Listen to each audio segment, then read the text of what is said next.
یا ایھا الناس، اے لوگو، قد اضلکم شہر عظیم، تم پر ایک عظمتوں والا مہینہ سایہ فگن ہو گیا ہے۔ ظل کہتے ہیں سائے کو، اضلکم تم پر سایہ فگن ہو گیا ہے، ایک بہت عظمتوں والا مہینہ۔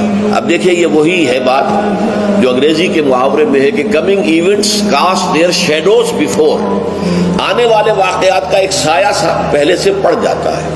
تو ابھی مہینہ شروع نہیں ہوا رمضان مبارک کا، لیکن وہ آیا چاہتا ہے، تو گویا کہ اس کا ایک سایہ پہلے آ گیا ہے، جس کو حضور فرما رہے ہیں کہ تم پر سایہ کر لیا ہے ایک ایسے مہینے میں کہ جو بہت عظمتوں والا ہے۔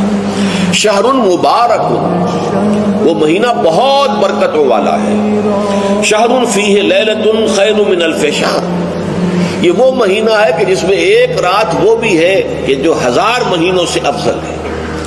اور یہ ظاہر بات ہے قرآن مجید کی صورت ہے مکمل، انا انزلناہ فی لیلۃ القدر وما ادراک ما لیلۃ القدر لیلۃ القدر خیر من الف شہر، اس کی طرف اشارہ ہے۔ اب اس کے بعد جو جملہ ہے جعل اللہ صیامہ فریضۃ، اللہ نے اس مہینے کا روزہ رکھنا فرض قرار دے دیا ہے۔